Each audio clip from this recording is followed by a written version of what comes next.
Assalamualaikum warahmatullahi wabarakatuh. Gimana teman-teman semua kabarnya? Apakah sehat semua? Semoga semua teman-teman di rumah sehat-sehat semua. Perkenalkan, nama saya di sini Fale Ahmad Ramadan, NIM-nya 22963470. Jadi di sini saya akan membahas tentang apa sih teori komunikasi massa itu. Untuk teori komunikasi massa sendiri itu sebenarnya teori komunikasi adalah sebuah kerangka teori yang digunakan untuk mempelajari dan memahami fenomena komunikasi massa.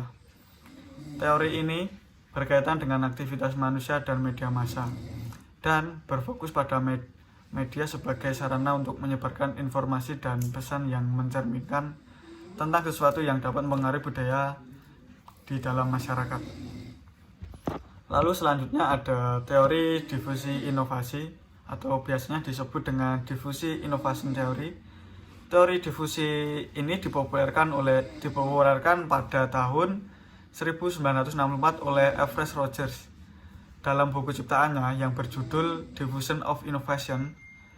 Ia menjelaskan bahwa difusi merupakan sebuah proses ketika sebuah inovasi dikomunikasikan melalui beberapa saluran dengan jangka waktu tertentu dalam sebuah sistem sosial.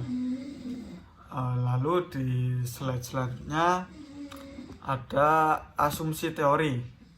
Asumsi teori tentang diffusion innovation theory. Teori ini menjelaskan tentang bagaimana sebuah inovasi atau gagasan yang baru menyebar ke masyarakat.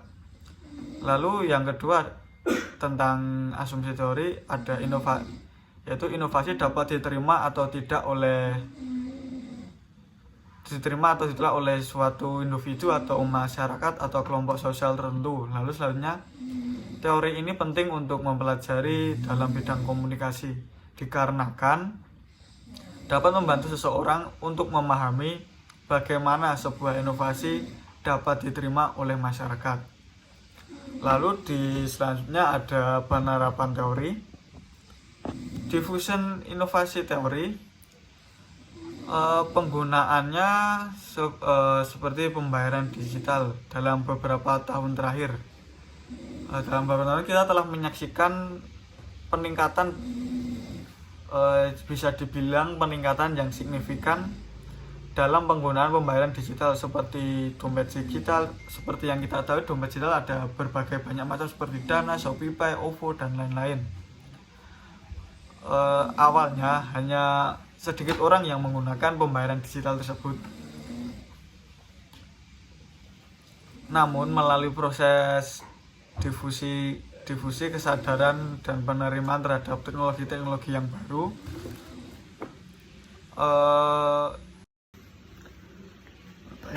lalu yang selanjutnya ada teori agenda setting. Maxwell M. Combs dan Donald L. Shaw adalah dua peneliti komunikasi massa yang pertama kali memperkenalkan apa sih teori agenda setting itu pada tahun 1972. M. Combs lahir pada tahun 1938 di Birmingham, Alabama dan merupakan seorang profesor emeritus di University of Texas. Lalu sedangkan Shaw adalah seorang profesor serius di University North California at Chapel Hill. Keduanya mendirikan penghargaan di antara peneliti-peneliti yang telah menjadi salah satu teori komunikasi yang paling banyak dikutip dan dipelajari di seluruh dunia. Baik, yang selanjutnya ada asumsi teori. Asumsi ini menurut Chaffel and Broger. Yang pertama ada teori ini mempunyai kekuatan penjelas untuk menerangkan mengapa orang sama-sama menganggap suatu isu. Yang kedua, teori ini mempunyai kekuatan memprediksikan bahwa jika orang-orang mengekspos pada suatu media yang sama, mereka menganggap suatu isu itu adalah suatu isu yang sangat penting. Lalu yang ketiga, teori ini dapat diartikan salah jika orang-orang tidak mengekspos media yang sama oleh mereka, karena jika seperti yang saya sebutkan tadi, jika menganggap suatu isu itu penting, maka semua mereka juga akan mengekspos isu yang sama. Lalu yang selanjutnya ada penerapan teori agenda setting. Yang pertama ada kampanye sosial. Teori agenda setting ini juga dapat diterapkan dalam kampanye sosial ketika kelompok-kelompok atau sebuah organisasi tertentu berusaha mengatasi suatu isu-isu sosial seperti kesehatan masyarakat, pendidikan, atau lingkungan. Mereka seringkali menggunakan media massa untuk mengatur agenda dan mempengaruhi opini publik melalui strategi komunikasi yang efektif.